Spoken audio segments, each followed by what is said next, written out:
السلام عليكم ورحمة الله وبركاته. ازيكم حبايبي؟ عاملين ايه؟ وحشتوني جدا جدا من الفيديو اللي فات. النهاردة طالعين مع بعض هنعمل كفتة الفراخ. ايوه، نعمل كفتة الفراخ بقى بتكتها الجميلة اللي ايه، اللي تحسوا بيها بلذتها كده وانتوا بتاكلوها. هنقول المكونات هنا بتاعتها قليلة جدا على فكرة، مش مكوناتها مش تخينة يعني، ولا ان هي كتيرة. مكوناتها بسم الله الرحمن الرحيم. عندي هنا فلفلتين رومي كده، واللي عايز يحط حار يحط. عندي فلفلتين رومي كده، فلفلايه مديه على احمر مستهبل، وفلفلايه خضراء، وفصين توم بس. واللي عايز يستغنى عن التوم بس، بصراحة كل المكونات اللي انا هقولها لكم دي هي اللي بتدي التركايه والطعم الجميل للكفتة. وبصلايه هنا كبيرة كده متقطعة مكعبات، انا بساعد بس الكبة بتاعتي مش اكتر. عندي هنا كيلو بانيه كده او كيلو صدور بتاعة الفراخ. ما تنفعش على فكرة تتعمل بالوراك خالص، عشان الوراك داخلها دسم، مش هتنفع، مش هتبقى حلوة. وهنا عندي حوالي كوباية بقدونس مفرومة كده، احطها مقطعاها برضو. وهنا عندي البهارات عبارة عن بيكنج باودر، هنا بابريكا، كزبرة ناشفة، ملح، فلفل اسود او فلفل اسمر. وهنا 3 معالق كبار بقسماط. مش هحط اكتر من كده فقط يعني. فهو الكبة بتاعتي هبتدي بس عشان اساعد الكبة والمكونات تعمل النسيج مع بعض بسرعة. هقطع البانيه وهرجع لكم تاني، هفرمه وهرجع لكم نشوف هنعمل مع بعض ايه. حبايبي كده فرمت اهو خلاص الكفتة الفراخ. كانت عبارة عن ايه؟ عن بصل، توم، بقدونس، فلفل رومي. تمام كده، ما حطيتلاش اي توابل. ابتدي ان انا بقى ايه، هنزل عليها بالكزبرة الناشفة، البابريكا، معلقة البيكنج باودر، التوم، عفوا ملح، فلفل اسود، ال3 معالق بقسماط. انزل عليهم كده وبايدي بقى، وهبتدي ان انا ايه، هعجن كل المكونات دي. اللي قرفان بقى من المطبخ من ايده براحته يلبس جلافز عادي، مش مفيش مشكله يعني. في ناس على فكره بتقرف من منظر مثلا ان انت بتدمجي الحاجات كده مع بعض بايديكي، مش عارفه ازاي، مع ان احنا ستات بيوت يعني. مش قدام الكاميرا اعملها بالمعلقه السيليكون، ومن ورا الكاميرا اجمعها بايديا يبقى حلو كده والنيه يرضيكم. لا، اهم حاجه ان انت ايدك تبقى نظيفه ومعقمه ايدك باقل مكونات من عندك اللي هو الخل. بس كده هبتدي ان انا اخلي دول بس يتماسكوا مع بعض، وهرجع لكم تاني تشوفوا النتيجه في الاخر. حبايب قلبي بصوا كده، صبعت اهو صوابع الكفته.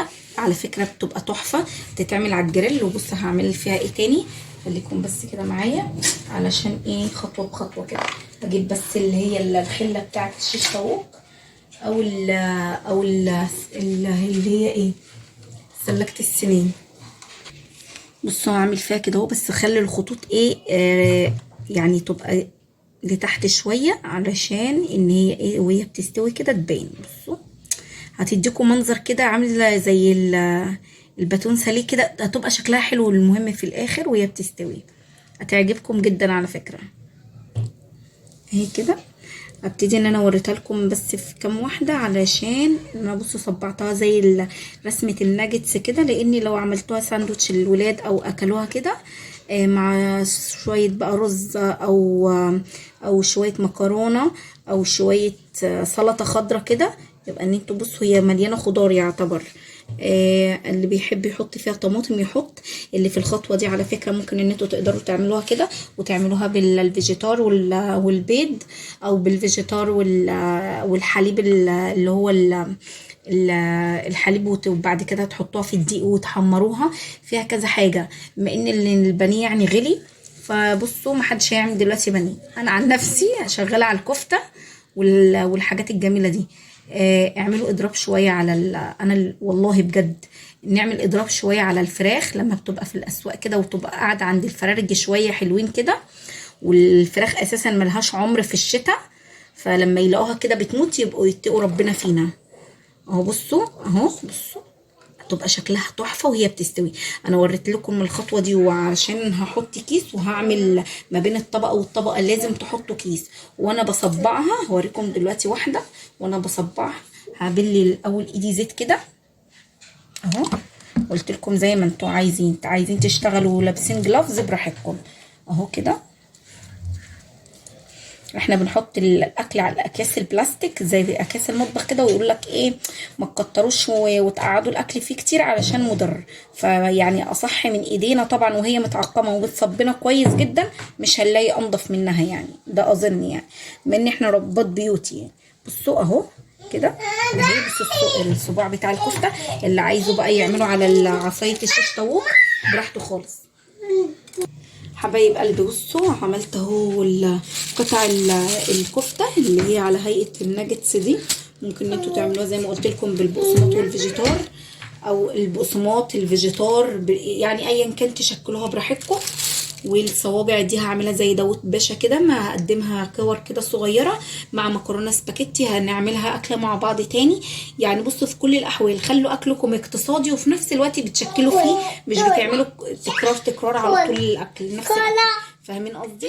فدي بقى لسه مش عارفه والله اقدمها مع رز ابيض وسلطه، ولا مش عارفه، ولا رز مبهر وسلطه، مش عارفه اعمل ايه بصراحه جنبها. بس قلت ان انا اعمل الكفته واحطها في التلاجة ترتاح شويه، وعلى ما اشوف هعمل جنبها ايه.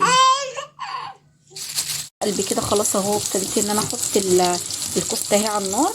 بصوا دي اول طاسه حطيتها على اساس ان هي ايه تتقلي. بصوا هقلبها لكم، ريحتها تجنن والله العظيم، ريحتها تجنن، مش عارفه اقلبها بصراحه ربنا بالله. بصوا حبايبي كده، بصوا تحفه تحفه وريحتها تجنن بامانه.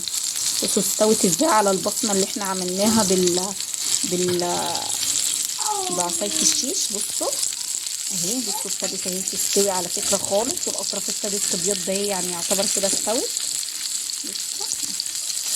بتعملوها بقى معامله ان انتوا تحطوا قطعه البانيه، قطعه كفته، انتوا راحتكم واللي تفضلوه تعملوه.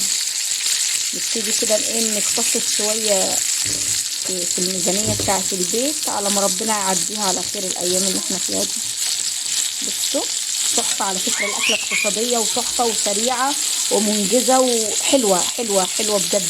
ولو حطاها صنف في وسط عزايم رمضان، هعمل لكم بقى منيو رمضان هيعجبكم جدا. تعالوا الطاسه الثانيه اللي انا لسه حطاها. بسم الله الرحمن الرحيم. احلى حاجه ان هي مش لازقه كمان على فكره، مش محروقه. بصوا بصوا هي احمرت زياده كمان، حلوه قوي اهي، مع ان الطاسه دي حطاها بعد دي مش عارفه استوت. بصوا اهي في المرحله دي عشان دي اخر وش طبعا، نوطي عليها ايه النار على ما احنا معلين دلوقتي.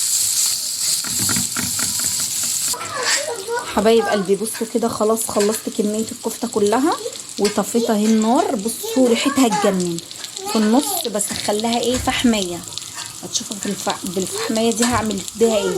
وهنا طبق التقديم قطعت كده فيه بقدونس كده، عايزين تقطعوا بصل وطماطم والكلام ده كله تعملوها يعني للارضيه وتغمزوها براحتكم خالص، بس تتبلوها كده بشويه ملح وفلفل.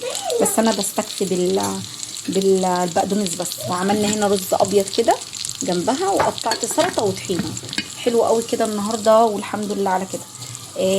اليوم النهارده كده اتقضى للغدا، نفكر بقى في تاني يوم. حبايب قلبي هي الفحمايه ما تحطوهاش على الطاسه مباشره عشان ما تنزلش صماد على الاكل. بصوا حبه زيت سنه صغيره او حته زبده.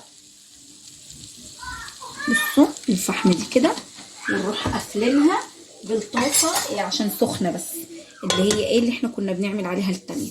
بصوا الزيت وقع عليها ازاي، والله ريحه الفحم مطلع ريحه شوي الكفته، ريحتها تحفه. بس كده ما دام ان انتوا حاطين عليها ورقه فويل ومش لامسه الاكل خلاص ما فيش اي مشكله. خليكم بقى معايا عند التقديم. حبايب قلبي بصوا كده قدمت الطبق كده بطريقه مختلفه اهو، شويه سلطه كده علشان بس عيالي عايزين اكله سريعه بسرعه عشان ايه ياكلوا. وكل سنه وانتم طيبين، وربنا يعودها عنا الايام بخير عشان الامتحانات ننجز غدا كده في السريع، عشان ان احنا نذاكر مذاكره سريعه وننام بدري. اهي كده الكفته بتاعتي بصوا استوت وجميله جميله جميله. اوطي بس الكاميرا واوريها لكم من جوه مستويه وتحفه تحفه تحفه، سخنه جدا. انتوا زي ما انتوا عارفين ما بعرفش ادوق حاجه قدام الكاميرا من غير ولادي. ربنا يديمها عنا نعمه في حياتنا يا رب. وادي الغدا بتاعنا البسيط ومكوناتها تحفه، مش قادره اقول لكم والله العظيم ريحتها فعلا كفته على الفحم بسبب الفحم اللي انا حطيتها بحبه الزيت. عايزين انتوا ترشوها بحبه الزيت ده وهي سخنه برده، فيها كذا حركات. في ممكن ان انتوا تقدروا تعملوها محشيه جبنه موتزاريلا، جبنه رومي تموت برده. بصوا افكار كتيره جدا استنوها معايا في الاكل الاقتصادي اللي هو على قد ايدينا الايام اللي جايه.